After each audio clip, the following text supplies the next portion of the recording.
My lords and my lady, if it pleases you, speaking on behalf of the 9th petitioner, I will wish to fully associate myself with the submissions made by my senior and my teacher, Senior Counsel Zebedi Ongoya. My lord, over and above that, perhaps it will benefit the court to notice that we have only but been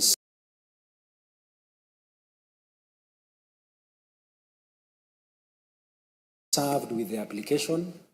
So in any event, even in the absence of the order,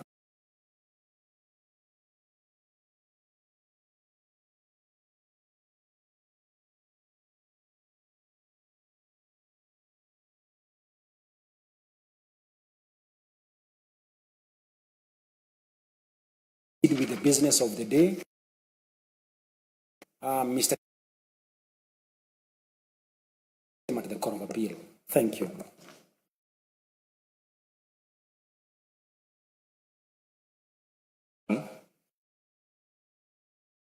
Due to address you as though it is a given,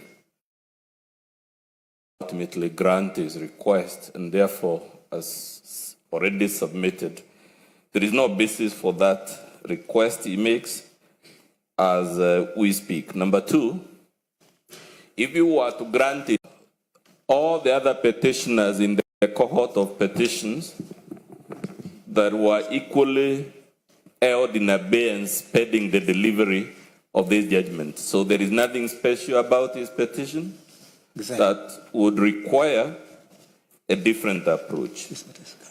Number three, my lord, the record will show that throughout these proceedings, Mr. Kinyanjui has tried through one contrivance or another, through a letter of lamentation or another, to scuttle the process. This is just one of the series.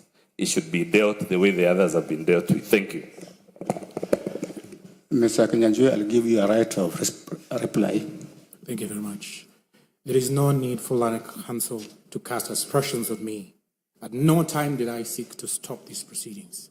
Secondly, a voice has been raised there on the 29th of May last year. A year ago, your lordships and my lady made a ruling saying, and I quote, "This petition raises very weighty constitutional issues that are distinct from the consolidated petitions, by reason of which I'm answering that issue, that this is an impromptu, an afterthought, knee-jerk reaction." That's not so. That particular ruling of the 29th of May 2025 deconsolidated these E586 of 2024 from the consolidated petitions. That is a decision of the court, not my decision. Shouldn't the petitioner have abided by that decision? Yes, he did, and yes, he has. The 7th of May, everybody here was present when that decision was made to hear that petition. I'm answering, my lord, I'm answering because they say that this is something that I've just come up with to scuttle the hearing. It's my rejoinder, with tremendous respect, my lord. And I'm not going to take too long. I'm alive to the fact that this court is on a constitutional duty. My lord, the date for hearing was... I served that application from the Court of Appeal, deference to the Court of Appeal's directions. And we can all sit here and pretend, as legal practitioners, we do not know the practice of the Court of Appeal. The Court of Appeal is seized of these proceedings. And this court is subordinate to the Court of Appeal. And I'm answering that issue as to no reason has been preferred to defer this judgment. The Court of Appeal being seized of those proceedings, which everybody here is fully aware. My friend has said, yes, he has been served. Everybody has been served. So we ought to give deference to that constitutional issue. The other issue raised is that, your lordship, there's nothing peculiar, there's nothing out of the ordinary from these consolidated petitions. Learned Counsel, really, having looked at my petition, never having answered in that petition, Muthui and Kolu never filed a single sheet of paper in that petition, and he's appearing for the 10th respondent. Your lordship, he cannot be heard to say that he has absolutely no reason to see what is peculiar. Your lordships, you saw the peculiarity of that petition. Your Lordship, I'm not going to go. So that, Your Lordship, the petitioner wants to be heard on merit because Article 25C says he should be heard and given that right to a fair trial.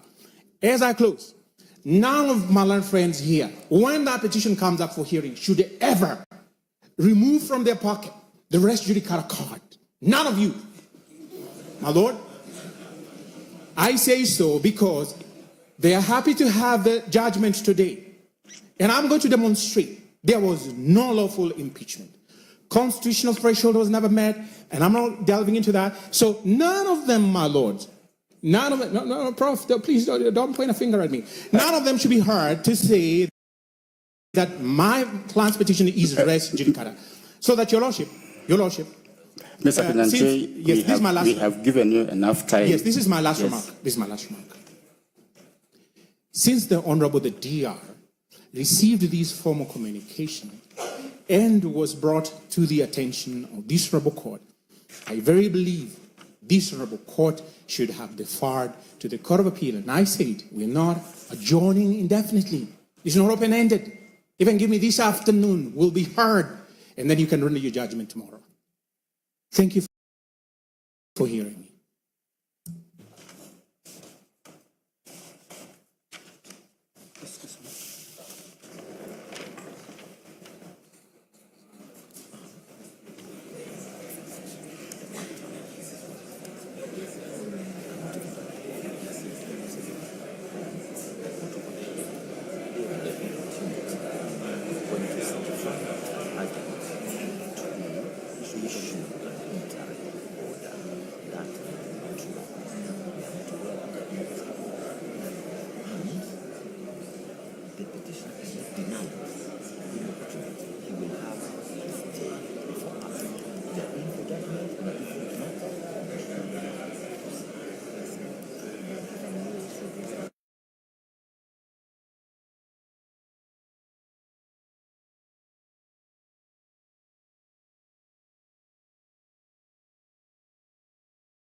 Mr. Kinyanjui, this is the brief ruling on that matter. First of all, we want to note for record that the matter you are referring to is not before this court, either by way of a mention or a hearing or a judgment. Indeed, it is not before us, and we are not able to take notes on that matter. Secondly, because many people here may not know where you are coming from, you yourself sought to be deconsolidated in that matter. And we gave you the orders the way you wanted them. You took yourself away from these petitions. We have made a decision on that. You will not misrepresent facts. Listen, I'm making a ruling on this matter. The matter is not before us. The Court of Appeal has had or has cited that matter. If they wanted to stop us, we would drop our pens. Give us a court order from the Court of Appeal, then we'll drop our pen. We don't have anything like that. Lastly, we gave directions the last time we were having this matter. We said that your matter will be mentioned after today's ruling. And for record, and this is the last comment we're making on this issue, your matter is coming for a mention on 18th of June, 2026. Parties before the court, are you ready to proceed? Thank you very much, Your Lordship.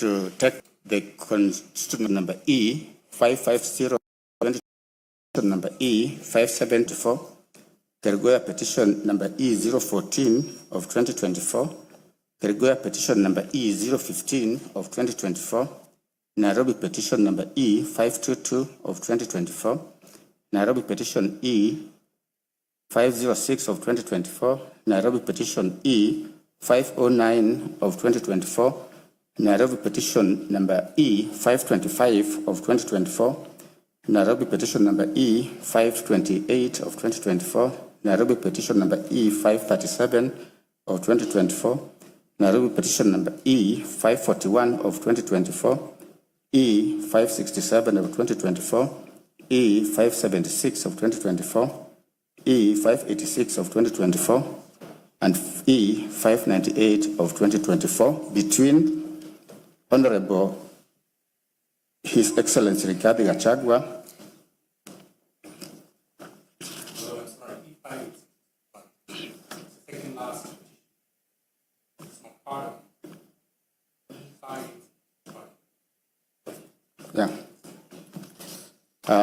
petitioners Rigathi Gachagua, Thomas Kimotho Maingi, John Jerry Maina, David Muni Madenge, Peter Gichobi Kamotho, Grace Mudhomi Mwangi, Clement Mchiri Murioki, Edwin Munene Karioki, Sharia Mtani na Shadrack Wambui, Father Eddie Waiguru, Anthony Muithaga, Victor Gatia, Asunta Wangui Mwiruri, Christine Mukami Njuguna, Peter Kimani Kioira, Alice Wamuhu Mbugwa, Mwangi Anyeki Mbugwa wa Mumbi, Kigo Kahari, Priscilla Wambui Gitari, Muchiri Ngatia, Maria Njeri, Eric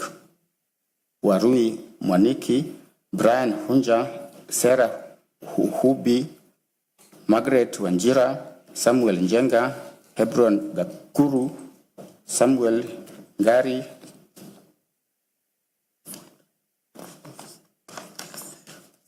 I accept, Council, that the parties are known. We can move ahead. And others versus the respondents, Speaker of National Assembly of Kenya, Speaker Senate of Kenya, Honorable Attorney General, and several others.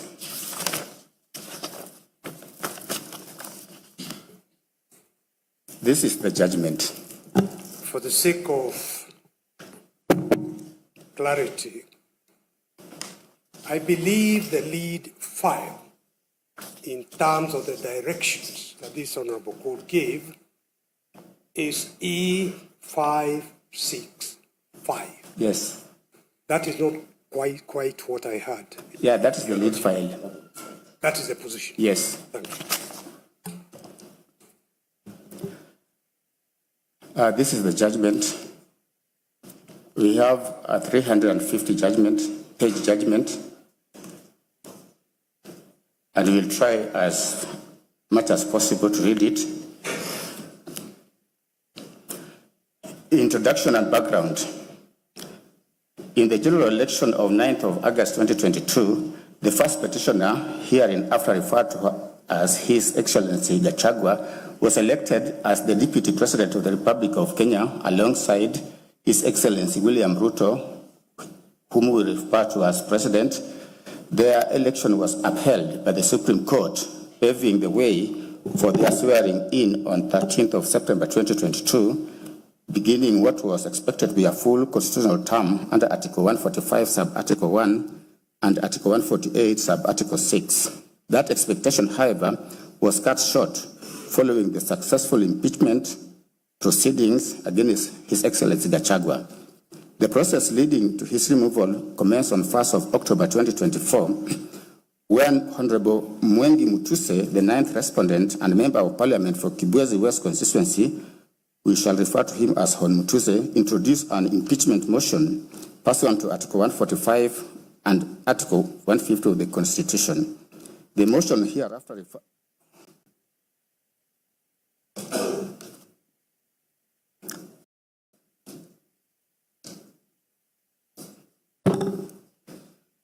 The motion referred to as impeachment motion cited multiple grounds, including allegations of gross violation of the Constitution, incitement, and undermining government policy. The 11 grounds were as follows. Ground 1, gross violation of Article 10, Sub-Article 2A, B, and C, Article 27, Sub-Article 4, Article 73, Sub-Article 1A and 2B, Article 75, Sub-Article 1C, and Article 129, Sub-Article 2 of the Constitution, and Article 147, Sub-Article 1, as read with Article 131, Sub-Article 2, C, and D of the Constitution. Ground 2, gross violation of Article 147, Sub-Article 1, and 152, Sub-Article 1 of the Constitution by undermining and the Cabinet and effective discharge of the national government's executive mandate. Ground 3, gross violation of Article 6, Sub-Article 2, Article 10, Sub-Article 2A, Article 174, Article 186, Sub-Article 1, Article 189, Sub-Article 1, and the fourth schedule to the Constitution by undermining devolution. 4, gross violation of Article 160, Sub-Article 1 of the Constitution on the institutional and decisional independence of judges. Article 5, Ground 5, gross violation of Article 3, Sub-Article 1 and Article 148, Sub-Article 5A of the Constitution, and fidelity to the oath of office and allegiance. Ground 6, serious reasons to believe that Rigathi Gachagua had committed crimes under Sections 13, Subsection 1A and Section 62 of the National Cohesion and Integration Act. Ground 7, serious reasons to believe that Rigathi Gachagua has committed crimes under Section 45, 46, 47, and 48 of the Anti-Corruption and Economic Crimes Act and Section 2, 3, 4, and 7 of the Proceeds of Crime and Money and Anti-Money Laundering Act. Ground 8, serious reasons to believe that Rigathi Gachagua has committed crimes by continuously misleading members of the public through false, malicious, divisive, and insightful remarks contrary to the provisions of Section 132 of the Penal Code and Section 29 of the Leadership and Integrity Act.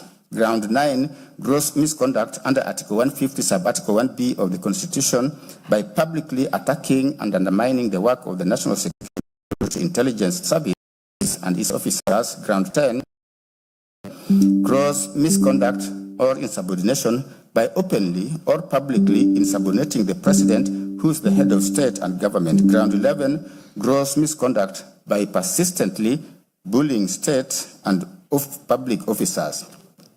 The impeachment motion was formally initiated before the second respondent, that is the National Assembly. In response, several constitutional petitions were filed in the High Court, challenging both the legality and constitutionality of the National Assembly's proceedings. These petitions, consolidated with Nairobi petitions, which I had mentioned earlier, were consolidated and are collectively referred to as the Cohort 1 petitions, with petition number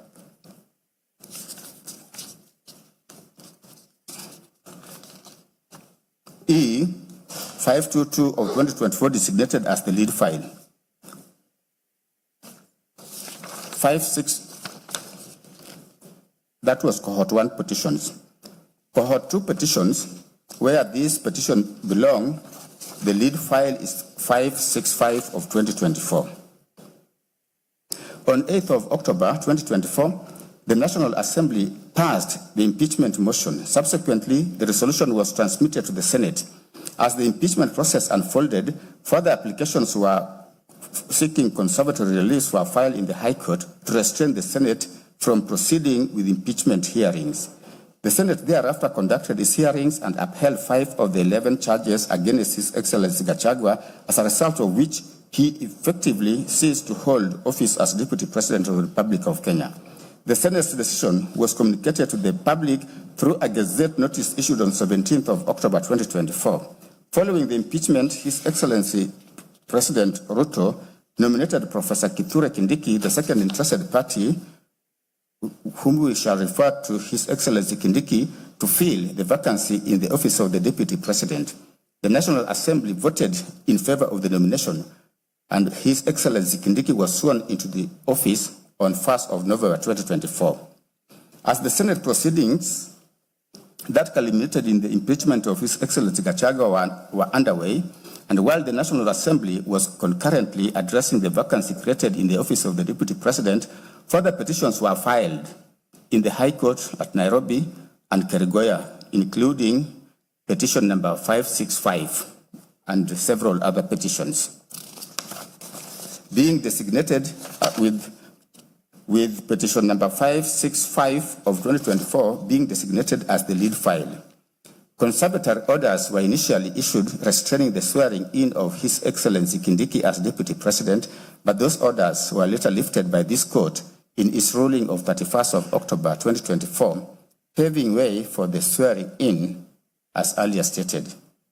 Thereafter, the pleadings were amended and cohort 2 petitions proceeded for hearing, culminating in the present judgment. We will now proceed to summarize the parties' pleadings and submissions in the cohort 2 petitions. Summary of pleadings and submissions. His Excellency Gachagua is the first petitioner. His case is as follows. He anchored his case on the further amended petition dated 13th of August 2025, supported by his affidavits deposed to on 18th of October 2024 and 27th of October 2024. Speaking to the deficiencies in the process before the National Assembly, His Excellency Gachagua deposed that the impeachment motion lacked the particularization and specificity required under Article 145, Sub-Article 1, and Standing Order Number 64, 1A. He took issue with the lack of credibility in respect of the charges against him in the National Assembly and the Senate. As regards the constitutional imperative of public participation, His Excellency contended that the National Assembly's process was deficient in that the notice was unreasonably short and that it lacked adequate designated venues. It was his case that the exercise was biased, with organizers framing it as meant for invited members of specific parties. He stated that the process utilized unverified feedback forms that resulted in fictitious data. In alleging bias exhibited by the Speaker and Deputy Speaker of the National Assembly, His Excellency deposed that they made partisan statements and also failed to recuse themselves despite having conflict of interest as they were signatories to the coalition agreement that formed a substantial part of the evidence. It was his case that the Senate violated Articles 145, Sub-Article 3 to Sub-Article 6 by skipping the appointment of a special committee to investigate the charges against him, thereby denying him a crucial layer of fair hearing. He stated that Senate imposed an unconstitutional 10-day deadline on the plenary proceedings and unlawfully permitted the National Assembly to introduce new evidence by ambush. He was emphatic that the Senate violated his right to a fair hearing and dignity guaranteed under Article 50 and Article 28, respectively, when he was denied an adjournment. In further support of this position, Dr. Daniel Kibuka Gikonyo, a consultant cardiologist and founder of the current hospital, saw an affidavit on 28th of April 2026 to confirm the medical status of His Excellency Gachagua on the day he was scheduled to defend himself before the Senate. Speaking to the key medical events, it was his evidence that on 17th of October 2024, at approximately 3 p.m., His Excellency Gachagua arrived at current hospital with severe chest pain. He deposed that given his age and underlying risk factors including hypertension, history of diabetes, stress, he conducted ECGs and blood tests and recommended a 48 to 72-hour admission to enable close monitoring, further evaluation, and appropriate medical management. It was his evidence that he supervised His Excellency Gachagua's care until discharge on 20th of October 2024. Far from the impeachment process, His Excellency Gachagua impugned the subsequent nomination and approval of His Excellency Kindiki. He asserted that the process was rushed and there was no public participation despite the dictates of Articles 10 and 118 of the Constitution. It was his case that the clearance from the Independent Electoral Boundaries Commission, or IEBC, was null and void since the commission lacked commissioners, and as such, the Secretariat was legally incompetent to declare the nominee. Further to the foregoing, It was His Excellency Gachagua's position that His Excellency Kindiki was disqualified under Chapter 6 due to gross human rights violation, including abductions, extrajudicial killings during the Finance Bill protest when he served as Interior Cabinet Secretary. Finally, His Excellency Gachagua averred that His Excellency Kindiki was not a member of the UDA party for the requisite 3 months preceding his nomination, and it was his case that the National Assembly unconstitutionally metamorphosed the process into an election rather than an approval under Article 149, Sub-Article 1. For these reasons, His Excellency Gachagua sought the following reliefs: a declaration that the respondents have contravened the provisions of Articles 10.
Are you out of data?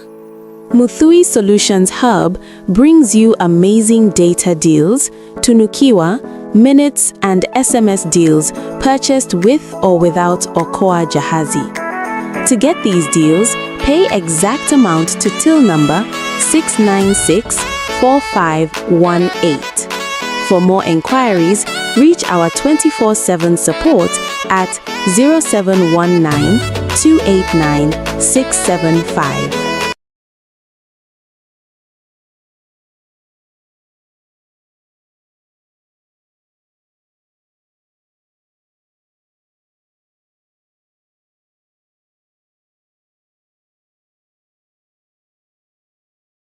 Declaration that the petitioner has right to fair administrative action under Article 47, right to fair hearing under Article 50, Sub-Article 1 of the Constitution were violated on account of the petitioner being denied an adjournment occasioned by illness, thus violating his right to appear in person before the Senate of Kenya to be heard and present his case.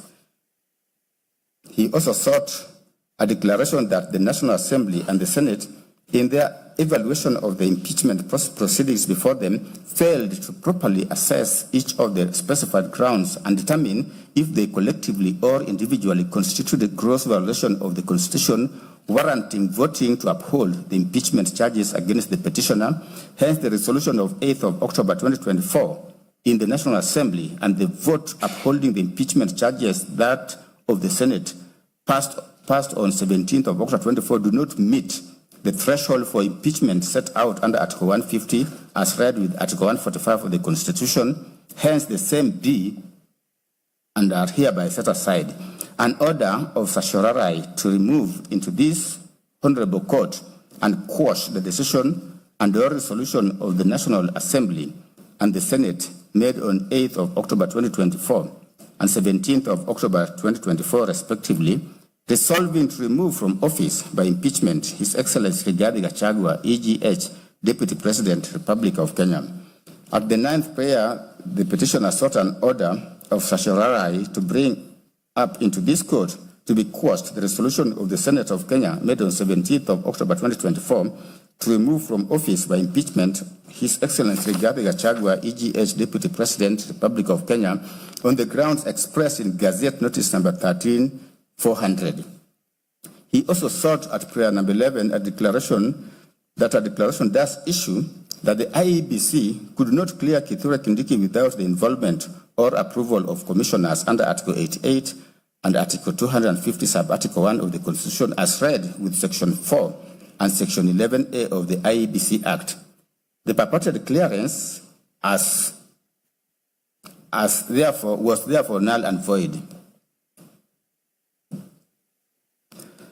Further, the overnight clearance violated Article 10 of the Constitution on openness and transparency. At prayer number 12, His Excellency sought a declaration does issue that Kithure Kindiki is disqualified under Article 10 and 72 of the Constitution due to unresolved concerns from his tenure as Cabinet Secretary for the Interior and National Administration, during which Kenya endured gross violation of human rights. He also sought a declaration does issue that the National Assembly violated Articles 124 Sub-Article 4 and Article 149 Sub-Article 1, Section 6 of the Public Appointments Parliamentary Approval Act, Cap 7F, and Standing Order 45 in the method it adopted to approve Kithure Kindiki's nomination as Deputy President. He also sought a declaration that Kithure Kindiki was illegally appointed and procedurally cleared and unlawfully approved as nominee for Deputy President in violation of Articles 1, Article 10, Article 8, Article 118, Article 124, Article 137, Article 148, Article 149, and Article 250 of the Constitution, so that his appointment, clearance, and approval for that position is null and void.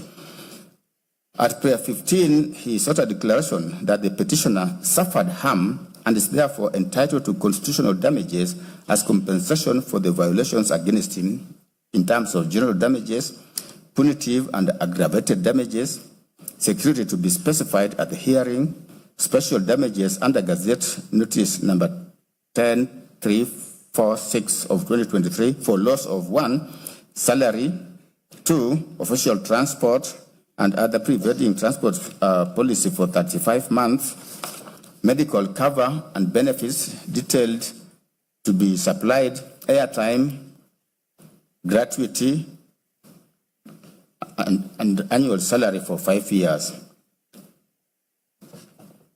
He calculated those sums and gave the figures.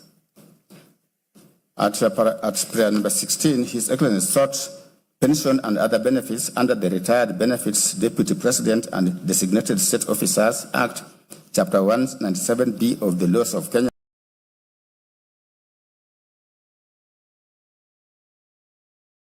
The salary while in office.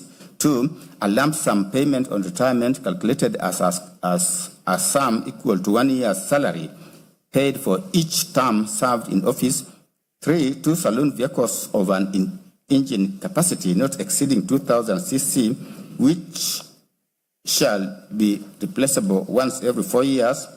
4, 1 4-wheel drive vehicle of an engine capacity not exceeding 3,000 cc, which shall be replaceable once every 4 years. 5, a fuel allowance equal to 15% of the current monthly salary of the office holder. 6, full medical and hospital cover, providing for local and overseas treatment with a reputable insurance company for the first petitioner, the first petitioner's spouse, and the first petitioner's child who is below 18 years or is under 25 years of age and is undergoing a course of full-time education, and in the case of a female child, is not married or is not cohabiting with any person.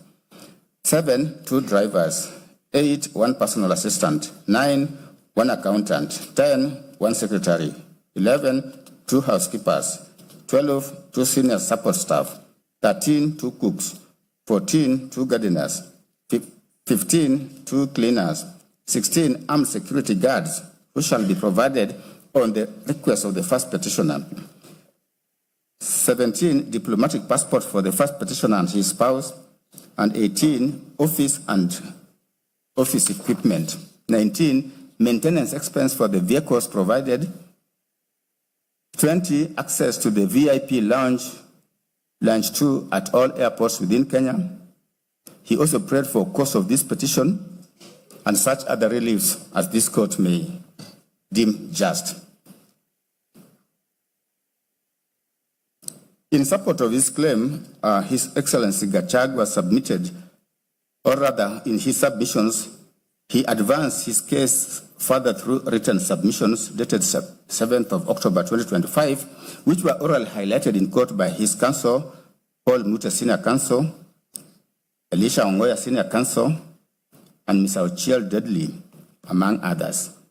The unifying premise of their submissions was that the impeachment proceedings were not purely political processes insulated from judicial scrutiny. Instead, they constituted constitutionally regulated proceedings subject to the supremacy of the Constitution, the doctrine of legality, and the supervisory jurisdiction of this court under Articles 23, 47, 50, and 165.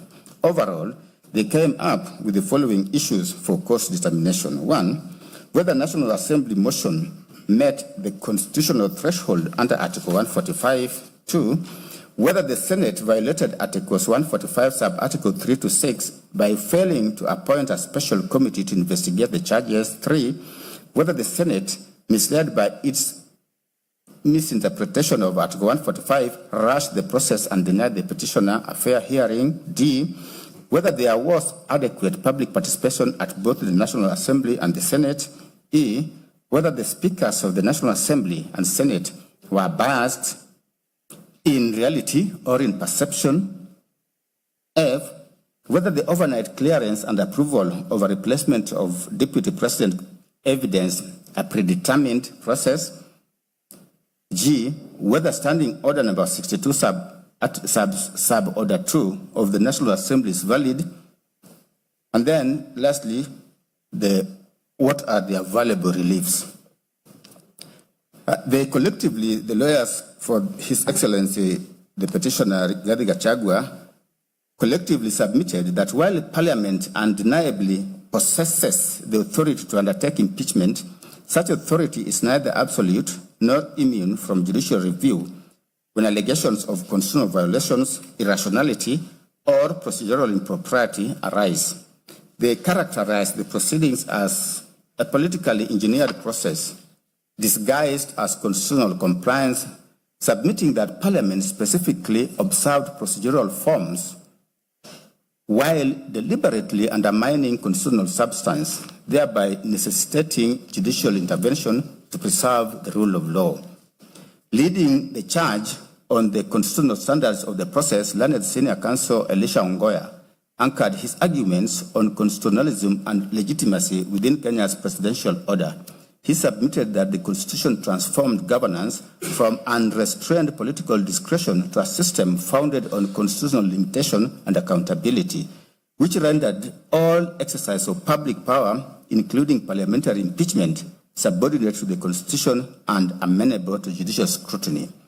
Describing the proceedings as an exercise in malicious compliance, he drew parallels to the historical trials of Socrates, Sir Thomas More, and Jesus Christ to demonstrate how processes can appear outwardly lawful while being fundamentally unjust and predetermined. He maintained that constitutional democracy depends on good faith, adherence to fairness, and constitutional morality, not merely technical compliance.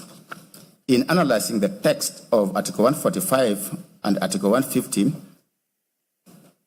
Counsel noted that the threshold language, gross violation, gross misconduct, and serious reasons prove impeachment is a mechanism reserved strictly for the gravest constitutional transgressions.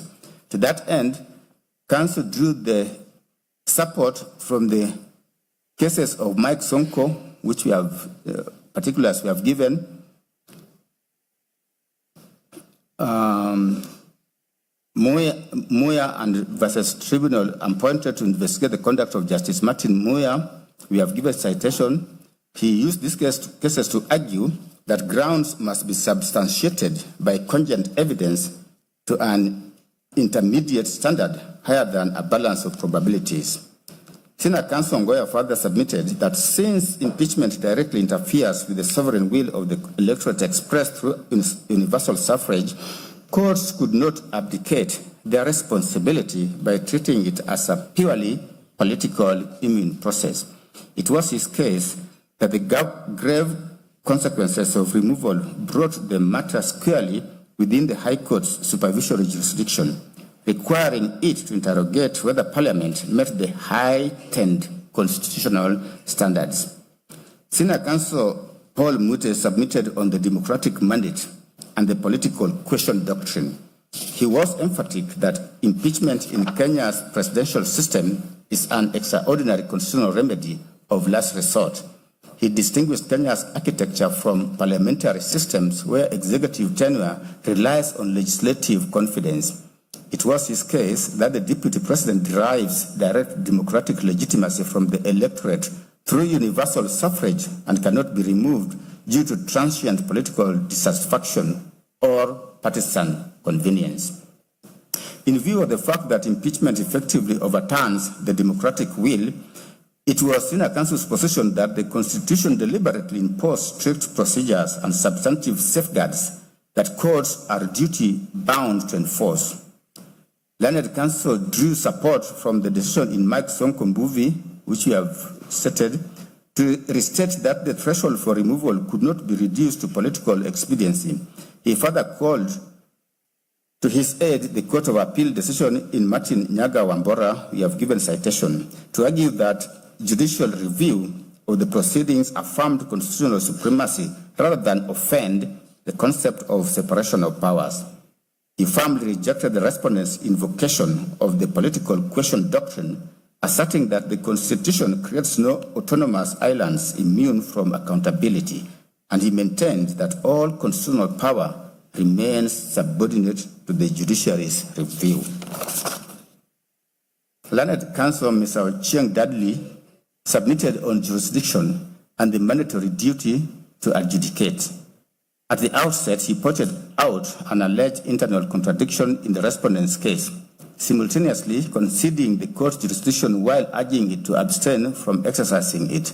He submitted that constitutional adjudication could not be avoided simply because a dispute implicated political institutions or carried political consequences.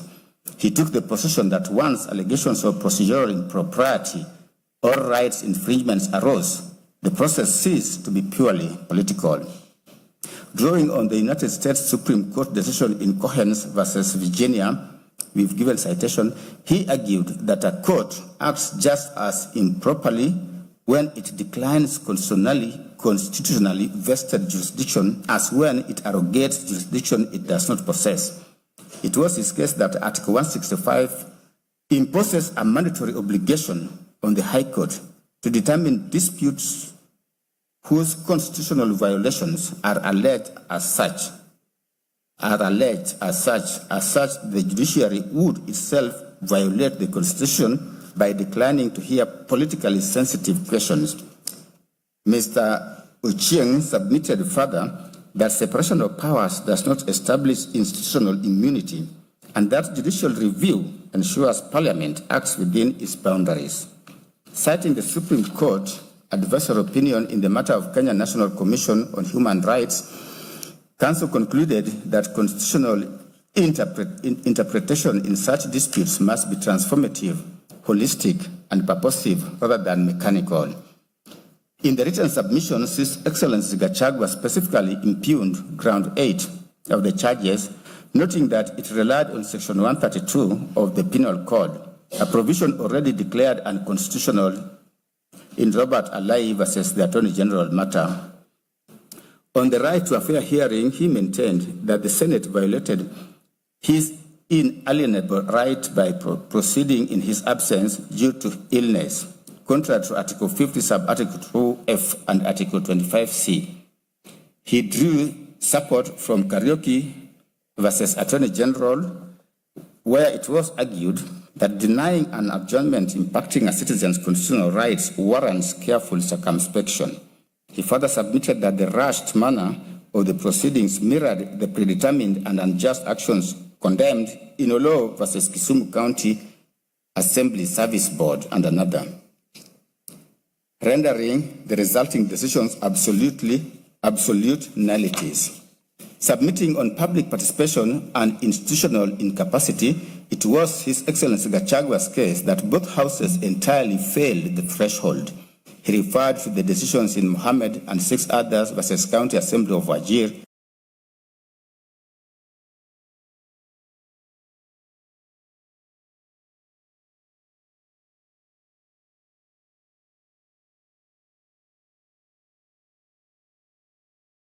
Are you out of data?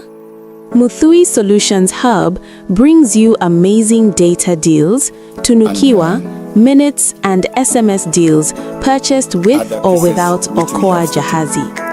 To get these deals, pay exact amount to till number 6964518. For more enquiries, reach our 24/7 support at 0719 289 675.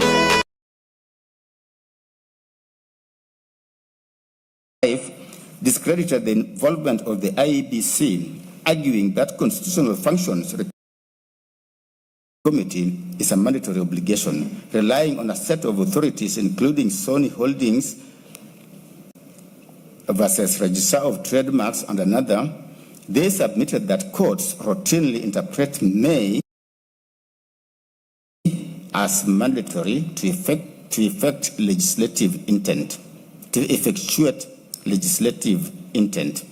Tracing the constitutional drafting history from the Guy and Bomas drafts to the Wako and Harmonas drafts, it was their case that it proved the framers consistently intended for a special committee to investigate charges prior to any plenary vote.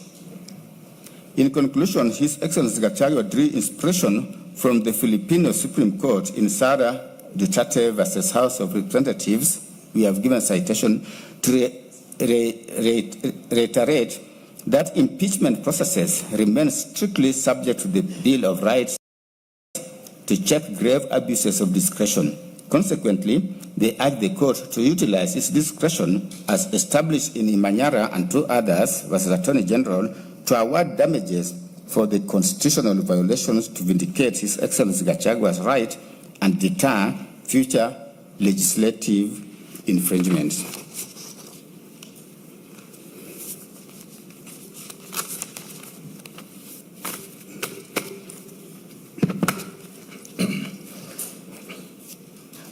I will proceed from the second petitioner's case, that is Thomas Kimoto Maingi. Thomas Kimoto Maingi, the second petitioner in the consolidated petitions, filed a petition dated 25th September 2024 before the High Court at Kerugoya. The petitioner described himself as a former member of the National Intelligence Service, NIS, and contended that his constitutional rights had been violated by statements allegedly made by His Excellency Gachagua on 26th of June 2024 concerning the conduct of NIS during the Finance Bill 2024 protests. He averred that, having served in the NIS for over 20 years before retiring in May 2022, he was publicly associated with the intelligence service within his community, and that the remarks by His Excellency Gachagua portrayed NIS officers as incompetent and responsible for the unrest and loss of life witnessed during the protest. He asserted that the remarks exposed him to ridicule, hostility, threats, and psychological distress, forcing him to temporarily leave his home in Kirinyaga County and seek refuge in Embu County out of fear for his safety. Mr. Maingi further contended that the Attorney General, AG, failed in his constitutional duty as the principal legal advisor to government by failing to advise His Excellency Gachagua appropriately regarding the provisions of sections 24, 25, and 26 of the National Security Intelligence Service Act relating to complaints against the NIS. The petitioner alleged violations of Articles 10, 27, 28, 29, and 47 of the Constitution, claiming that the impugned statements amounted to discrimination, infringement of human dignity, psychological torture, and unfair administrative conduct. Consequently, the petitioner sought the following reliefs: that there be a declaration that the constitutional rights of the applicant as provided for under Articles 10, 27, 28, 29, and 47 of the Constitution have been violated by the respondents. B, that the first respondent be ordered to issue an apology to the NIS members and staff for the utterances and or speech made on the 26th of June, 2024. C, cost of the petition, and D, any other relief the court may deem. The second petitioner did not, however, file any written submissions. The third petitioner's case. Honorable Njeri Maina, the third petitioner in the consolidated petition, filed the petition dated 2nd of October 2024. That was later amended on the 9th of October 2024 before the High Court at Kerugoya. She is the current woman representative in the National Assembly for Kirinyaga County. She stated that she brought the petition on her own behalf and on behalf of the residents of Kirinyaga County, and in public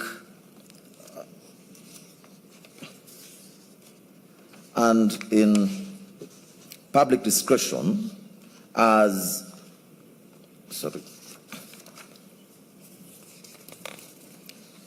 and in public interest,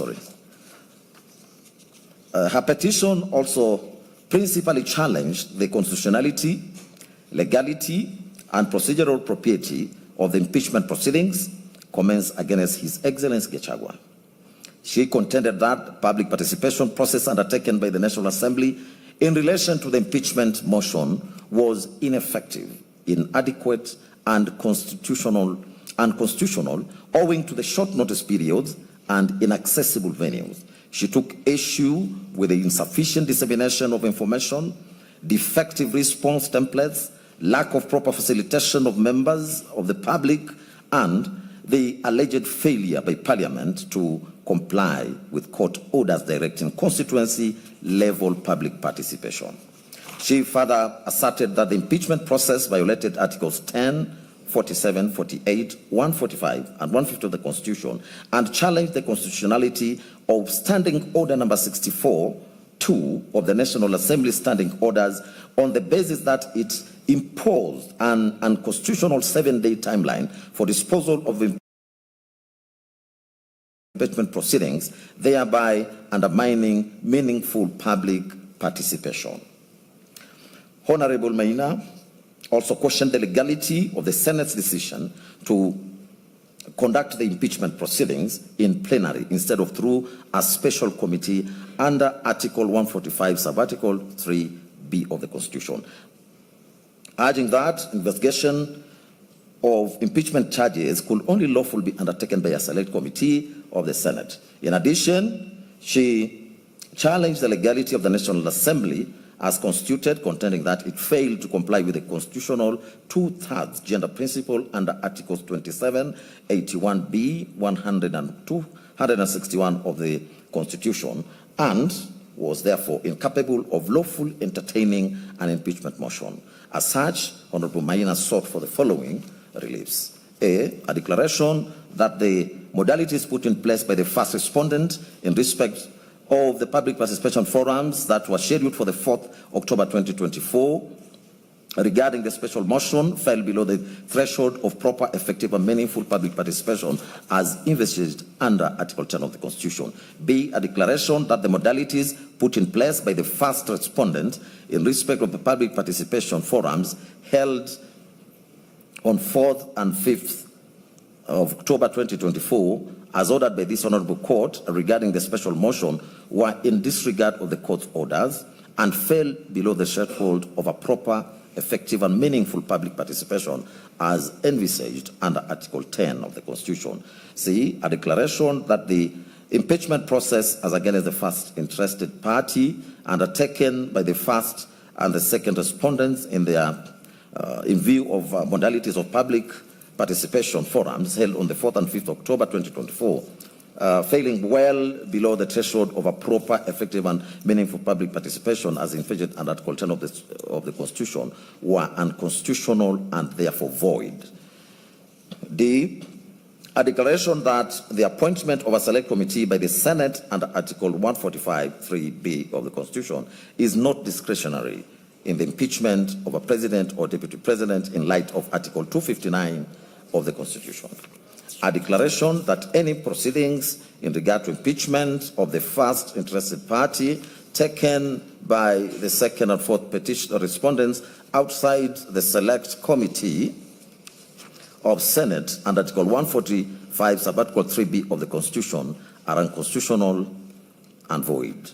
F, a declaration that the first respondent is not legally constituted in light of the mandatory provisions of Article 27, 81B, 102(61) of the Constitution on the 2/3 gender requirement. G, a declaration that the first respondent as currently constituted cannot entertain and deliberate the special motion for the removal of the first stated party by respondents.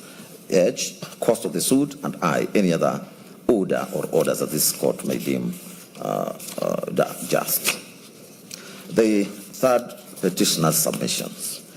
Honorable Maina supplemented her positions by filing written submissions dated 9th of January 2026, and which she further orally highlighted in court.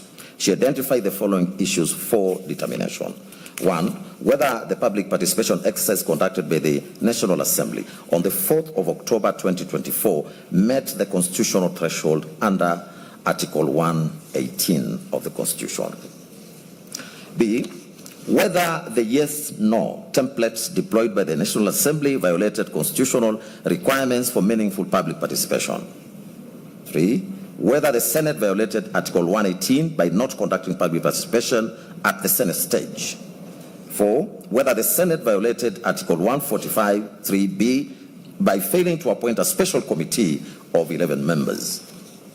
5, whether Standing Order 64(2) prescribing a 12-day impeachment timeline is constitutional.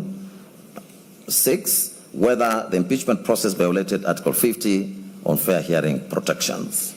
And 7, whether the impeachment proceedings were conducted by impartial officers as required by Article 50, Sub-Article 1 of the Constitution. Honorable Maina submitted that on the 3rd of October 2024. Honorable Justice Mongo, a judge of the High Court sitting at Karibuya, ordered inter alia that public participation be undertaken at the constituency levels so as to accord the public an opportunity to engage and offer their representations. That these orders were duly served and were never appealed, stayed, varied or reviewed, and as such, they remain binding on the respondents, absolutely. Speaking to the obligation to obey court orders, Honorable Maina submitted that such obedience is foundational to the rule of law as was held in Law Society of Kenya and 3 others versus Inspector General of Police and 4 others reported in 2024 KEHC, KLR.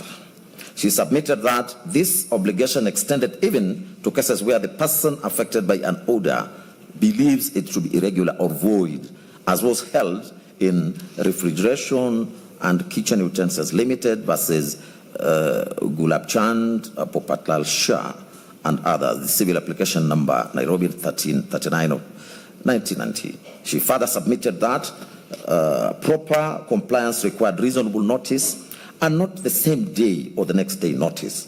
Physical accessibility at constituency level with open, identifiable venues in each of the 290 constituencies, facilitation of engagement, including civic sensitization, information, language diversity, disability access, and hearings as the primary mode, including oral and interactive engagement. Learned Council further submitted that the orders were not obeyed and only 200,000 participants countrywide who made up to 0.4% of the Kenyan population turned up for the exercise. Council decried the one-day notice published on a Saturday whose contents were vague as they referred to constituency offices without addresses and times. She also pointed out that no hearings were ever organized, no facilitation was provided, and that CDF offices were closed and the MPs absent. Honorable Maina submitted that she became aware of the purported exercise only past midday and that none of her counterparts within the Kirinyaga County were aware of the exercise. She further submitted that even the citizens who visited the constituency venues found them locked and no officials or staff were in sight. It was submitted that the National Assembly faced a binary choice of obeying the Constitution through the court order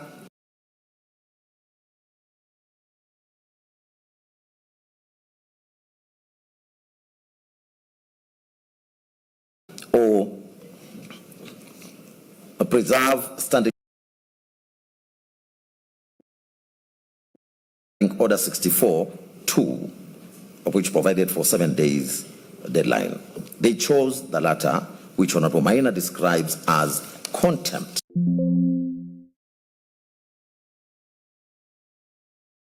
In a constitutional democracy governed by the rule of law as discussed by Lord Denning in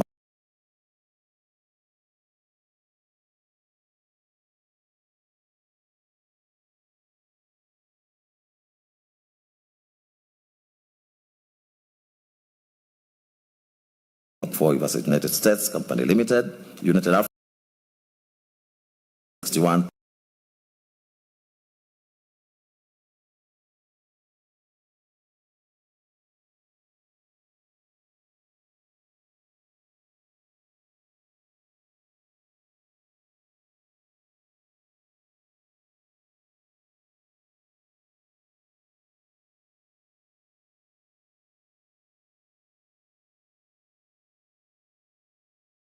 African All England reports deployed as standardized or template reducing, and His Excellency Gachagua's response, relying on the Supreme Court and British American Tobacco BAT versus Cabinet Secretary for Health 2019, the public to understand structures, processes that are clear and simple, opportunity for balanced influence from public, commitment to the process such that views can influence outcomes and inclusive and effective representation.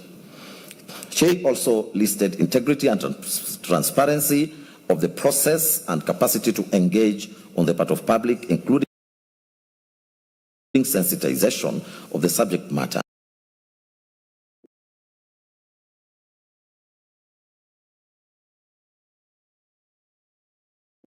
Honorable Maina admitted that the digital-only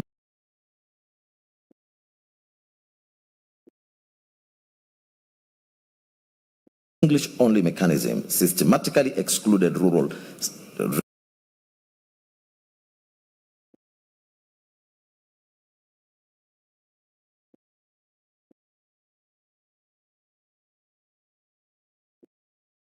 residents, the elderly, persons with disabilities. The only 10 pictures of people attached as evidence, and that they were conflated responses from 4th and 5th October without distinction.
you.